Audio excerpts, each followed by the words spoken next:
Fala meus amigos, estamos começando aqui mais um vídeo do canal e no vídeo de hoje a gente vai falar sobre uma pesquisa feita pela Quest, na qual eles fizeram perguntas a pessoas ligadas ao mercado financeiro sobre o governo Lula, tá? E as respostas dadas por esses agentes aí do mercado financeiro, comparadas com respostas dadas pelo povo, mostram aí bem a diferença que existe de pensamento entre o pessoal do mercado financeiro e a sociedade de maneira mais ampla, né? Então a gente vai falar um pouquinho sobre isso aqui, dar alguns detalhes, algumas ressonâncias dessa pesquisa e também, enfim, umas reflexões aqui rápidas sobre isso, tá? Então a pesquisa feita pela Quest é a de agora, né? De março de 2023, e a pergunta da pesquisa de maneira mais ampla é a seguinte: o que pensa o mercado financeiro? Tá? E aí a pesquisa ouviu 82 executivos de grandes fundos de investimento do Brasil, né? E a maioria esmagadora desses agentes dos fundos de investimento não está gostando do governo Lula, né? E é interessante a gente pensar no porquê isso, né? E esse é o objetivo aqui do vídeo, tá? Vamos dar alguns dados, né, e algumas manchetes aqui que saíram. Primeiro as manchetes, né, dos jornais ontem, né, falando sobre isso, tá? O Valor Econômico noticiou da seguinte forma: política econômica está na direção errada, diz pesquisa da Genial Quest com o mercado financeiro. O Globo noticiou da seguinte forma: no mercado financeiro, 98% acham que política econômica do governo Lula está na direção errada, mostra a pesquisa da Genial Quest. E o Brasil de Fato noticiou da seguinte forma: pesquisa Quest mostra que interesses do mercado vão contra os da população, diz economista, tá? Então as manchetes estão citando, né, economistas e pessoas, analistas aí da questão econômica, para poder ponderar aspectos dessa pesquisa. E é uma pesquisa muito interessante, porque ela mostra um abismo que existe entre essa galera que trabalha com especulação, que trabalha com bolsa de valor, que trabalha com ações, enfim, né? E a maioria esmagadora da sociedade, né? Vamos aos números da pesquisa para a gente ver isso, tá? Então a pesquisa ouviu 82 executivos, né, de grandes fundos de investimento, e vamos lá, né? Para esse pessoal do mercado, 90% acha que o governo Lula está se encaminhando de maneira negativa. 90%, tá? E 10% acha que ele está regular, né? Ninguém do mercado financeiro disse que o governo está positivo, né? Já a mesma pesquisa feita com o povo, com a opinião pública, com as pessoas, o resultado foi radicalmente diferente, né? De 90% do mercado financeiro cai para 20% a avaliação negativa do governo Lula. Olha só, a diferença é de 70%, né? A classificação de positivo está a 40%, né? Então, enfim, a diferença também é muito grande. Isso reflete, né, esse abismo, e vale a gente já perguntar, né, por que o mercado financeiro não gosta do governo Lula, né? E por que o mercado financeiro pensa diferente da população de maneira geral, né? Continuemos aqui com os números, porque a gente vai chegar lá, né? 94% dos entrevistados do mercado financeiro confiam pouco ou nada no Lula. 94%. E 59% acham que a taxa de juros de 13,75%, a maior do mundo, é a ideal para esse momento. Quer dizer, quase 60%, né, quase 2/3 do pessoal do mercado financeiro acha que a taxa de juros está boa, está ideal assim do jeito que está, né? 78% acham que a economia vai piorar com o governo Lula. 78%, né? Como que pode piorar, né? A gente já começa a pergunta aqui, né? Como que pode piorar, né, para ficar pior do que o pior, né, que foram os últimos anos de Bolsonaro aí, Porque aí entra um aspecto aqui que a gente já pode refletir a respeito dessa questão. O que significa piorar a economia, né? Para alguém do mercado financeiro, significa perdas de oportunidades de investimentos, né? Para o povo, de maneira geral, significa não ter o que comer, significa não ter emprego, significa não ter renda, significa ter que pagar caro pelas coisas. Então, são dois mundos radicalmente distintos, né? E, ao mesmo tempo, a gente tem que pensar o seguinte também, né? Algumas reflexões valem a pena aqui, né, da gente fazer. Primeiro, isso que se chama mercado financeiro é uma estrutura, é uma parte da sociedade completamente desprezível do ponto de vista do funcionamento, né, básico da sociedade. Não é uma coisa que a sociedade precise, né? Isso existe porque bacana, né? Cria-se uma estrutura de ações, cria-se a bolsa, começa a se fazer esse jogo de investimentos, especulações e tal. Mas se isso não existisse, a sociedade continuaria caminhando, continuaria flutuando, aí as coisas acontecendo, né? As coisas sendo produzidas e consumidas e sem maiores problemas, né? Então é um pessoal e é um pedaço da sociedade que não tem tanta importância para a estrutura maior da sociedade, né? E aí fica a pergunta, por que essas pessoas têm tanta relevância a ponto de serem toda hora, né, entrevistadas e, enfim, inquiridas, questionadas sobre a validade ou não de políticas de governo, etc., né?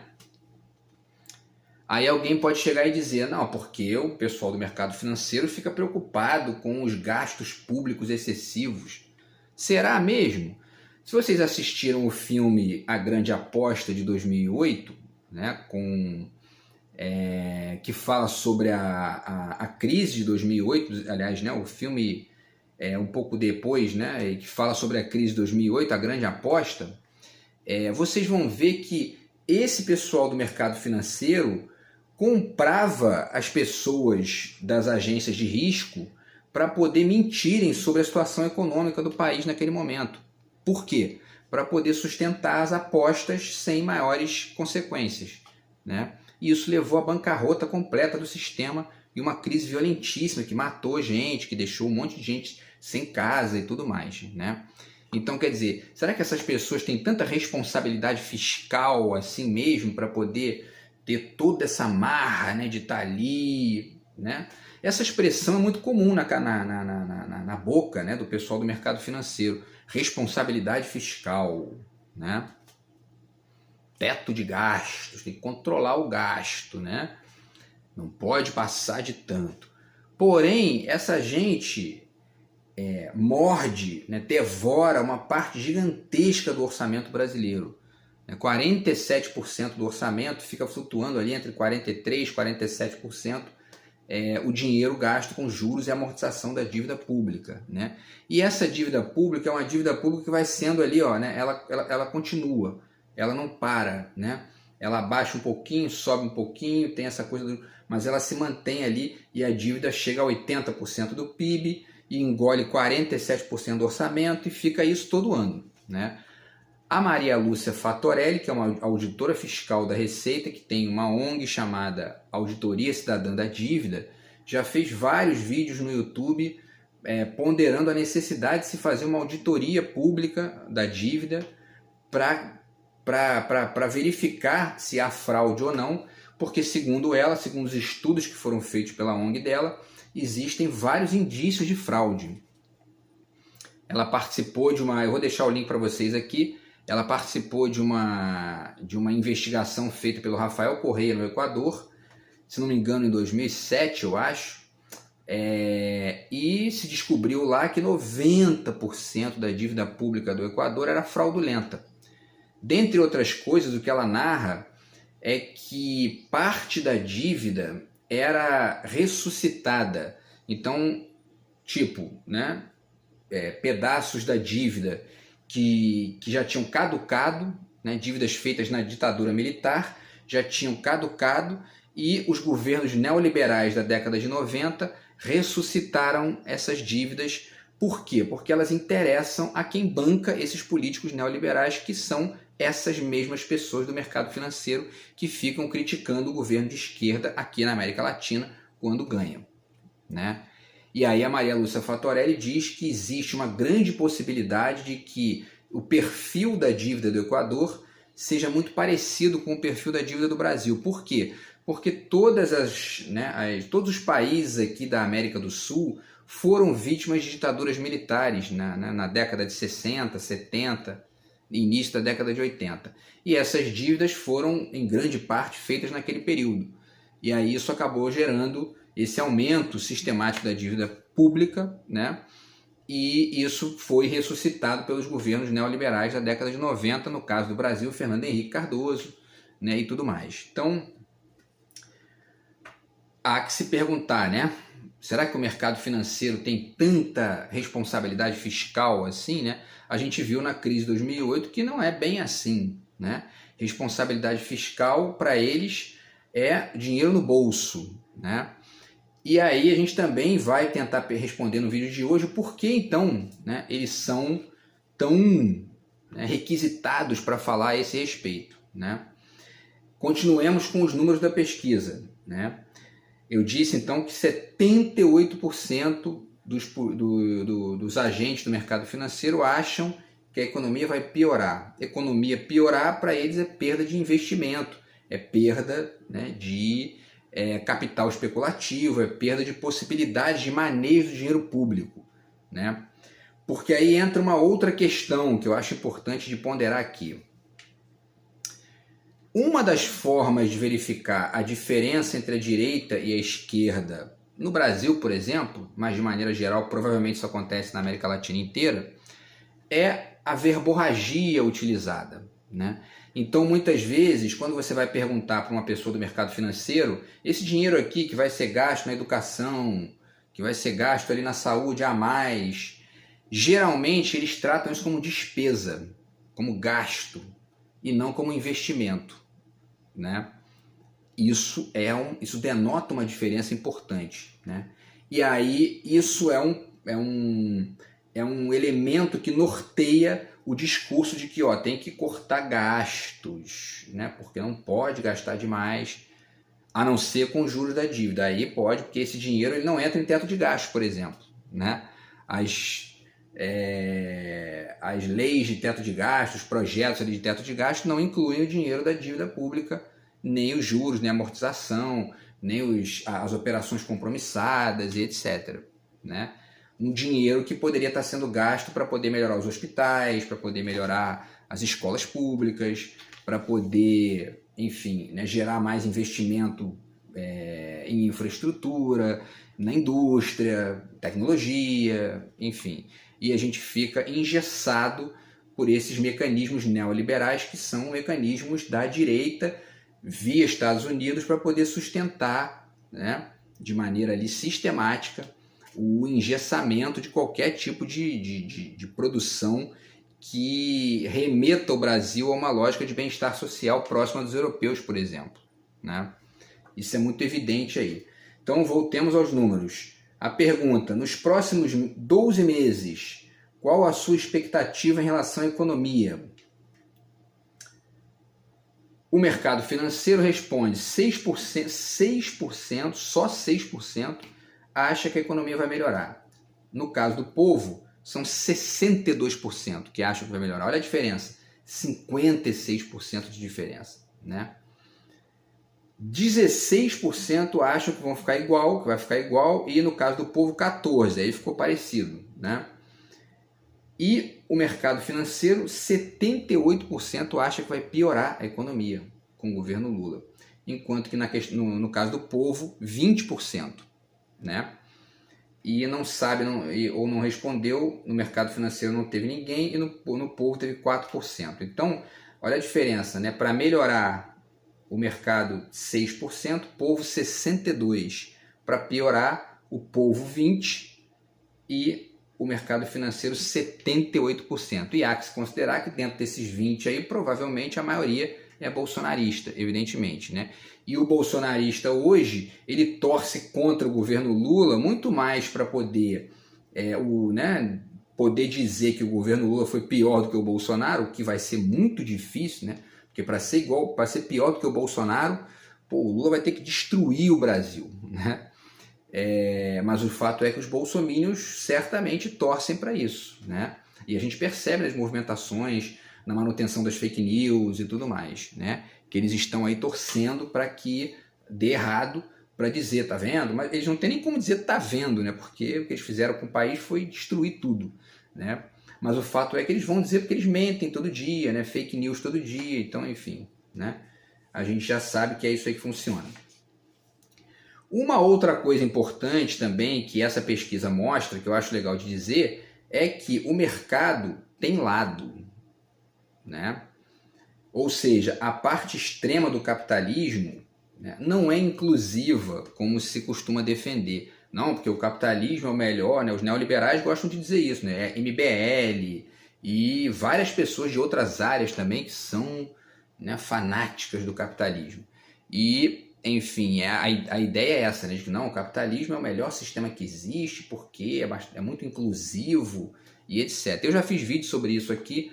Eu não chamo o que a gente vive de capitalismo. A gente não vive num mundo capitalista, a gente vive num mundo mesclado, né? Um mundo com várias variáveis, com perdão da redundância, várias variáveis aqui, enfim, se confrontando, dialogando e ao mesmo tempo guerreando por espaço, né?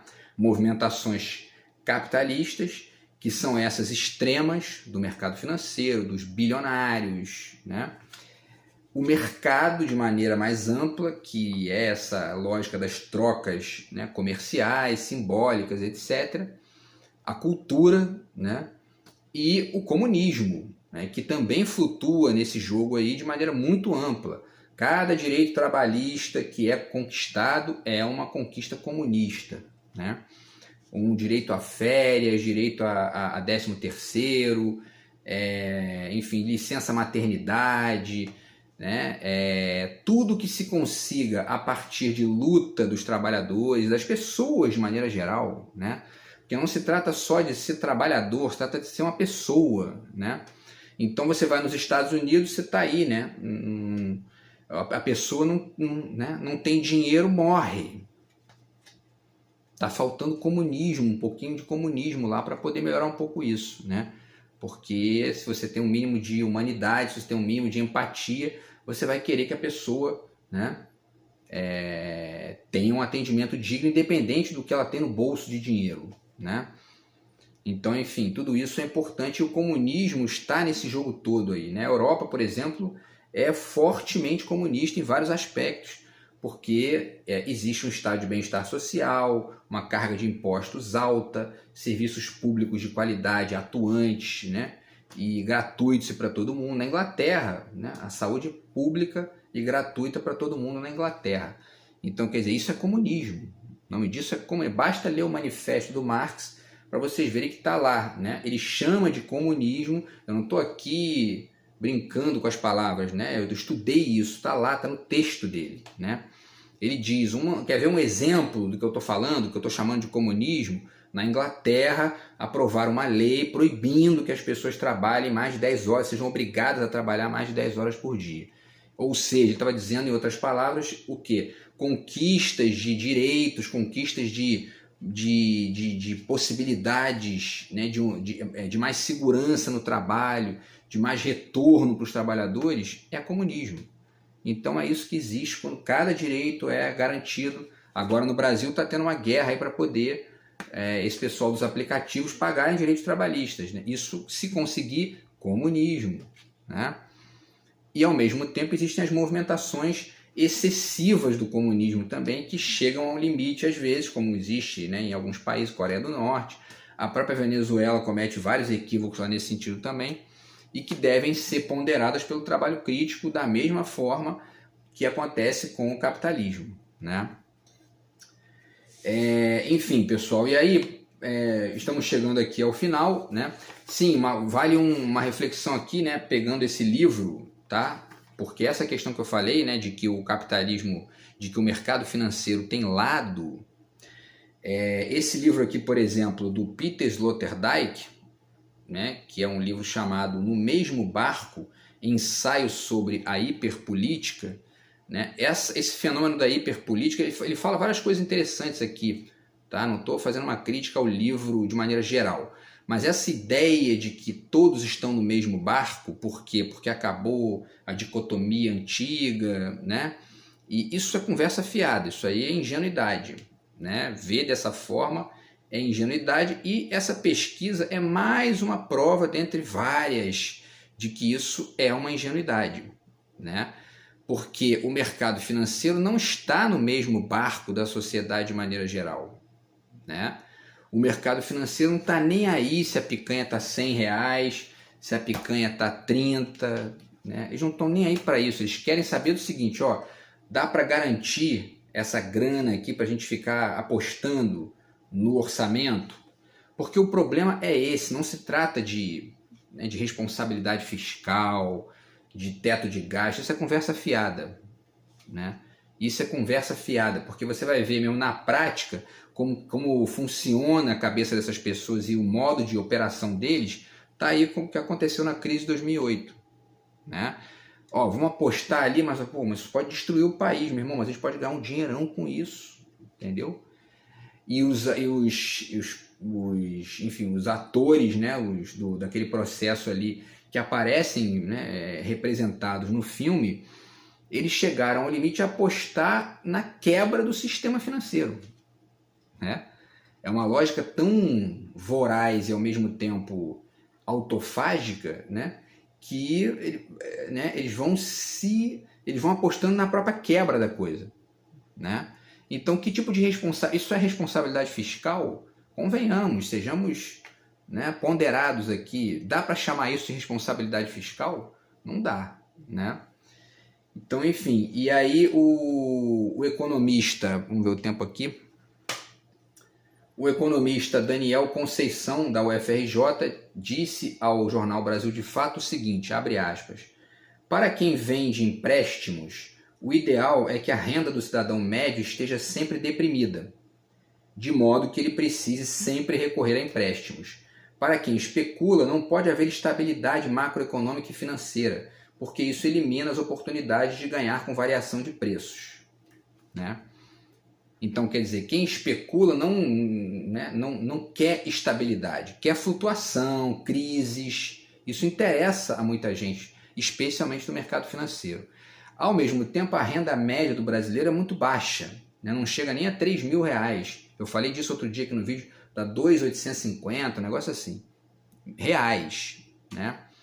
Isso significa que a maioria esmagadora dos brasileiros precisa de empréstimos, né? Agora, como é que você vai minimizando isso, né? Aumentando a renda das pessoas. E aí você precisa de políticas públicas que ultrapassem esse engessamento e essa visão de que o que interessa são as flutuações e não a estabilidade macroeconômica, né? Então, quer dizer, isso é importante, né? Porque vale pesquisar, uma coisa que eu não fiz, que eu acabei de pensar aqui, né? Mas vale pesquisar, por exemplo, se existe essa lógica de empréstimos tão grande, por exemplo, na Europa, né? Numa Alemanha, numa França, se lá as pessoas... Se existe essa lógica de vender as coisas em 12 vezes, por exemplo, como existe no Brasil. Talvez não exista, porque a renda da população é tão alta, chega num nível tão razoável, que você não precisa desse subterfúgio, porque as pessoas vão e compram em 2 vezes no máximo, né? E eu estou falando isso por experiência própria, eu já tive grana para poder comprar as coisas à vista e pagar o máximo ali em 2 vezes, quando não era muito caro. E também já tive do outro lado, né? De não ter nada. Então, enfim, isso ensina pra gente. Na verdade, eu já sabia disso, né? Porque eu estudo política há muito tempo. Não sou melhor do que ninguém, mas, né, esse particular da política eu já tinha percebido já há bastante tempo.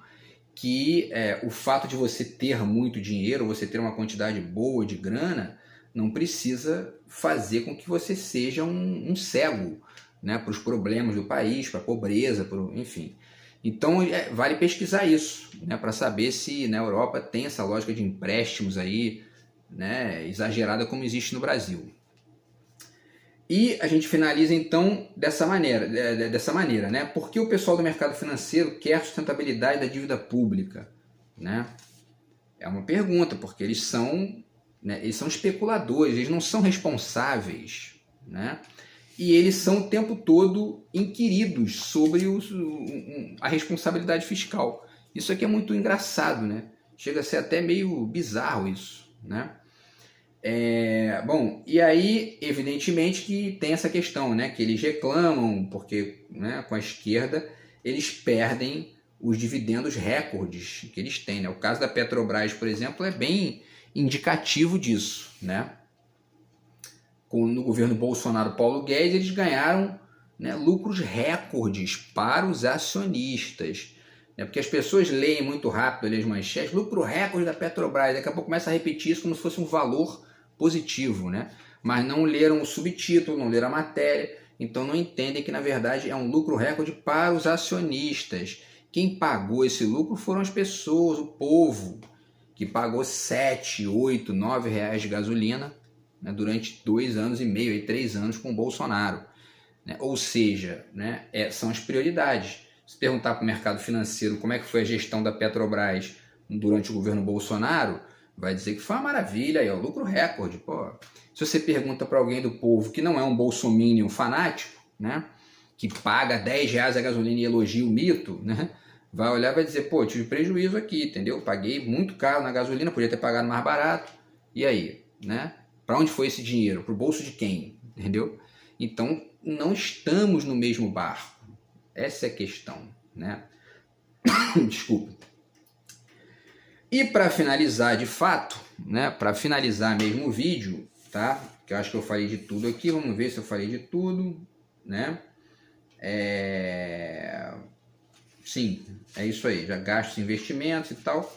E para finalizar, deixo aqui para vocês uma citação do Rodrigo Veloso, tá? Que deixou uma citação no Twitter e que apareceu para mim no Instagram lá.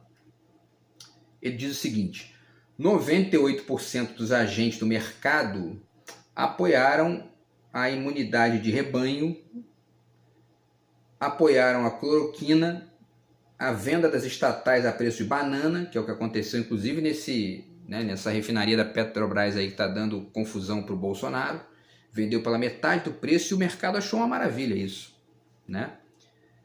Apoiou o congelamento do salário mínimo, que ficou 4 anos sem aumento real. Para eles, isso não estão nem aí para isso. Salário mínimo, pô, eles ganham milhares de reais, alguns milhões. Então, né, pô, que se dane o salário mínimo, né? Não importa. Isso não é um problema, isso não é um valor que faça a gente ter algum tipo de, né, de crítica ao governo Paulo Guedes, né? Entendeu? A reforma da Previdência, que também gerou um monte de problema, né? E todas as políticas neoescravagistas do Paulo Guedes e dos agrotrogloditas, né? Agora 98% rejeita o Lula, né? Então a diferença é essa, pessoal, tá? Isso mostra nessa pesquisa, vou deixar o link para vocês aqui das notícias também. Essa pesquisa mostra bem aí que na verdade nós não estamos no mesmo barco, né? O mercado financeiro está num barco e o povo está em outro barco, totalmente diferente. O mar, ali o lago, de repente, o mar, enfim, né, é o mesmo, é o Brasil, só que os barcos são outros, né? São 2 barcos diferentes. Beleza, pessoal? Então é isso, a gente se fala no próximo vídeo, grande abraço e fui!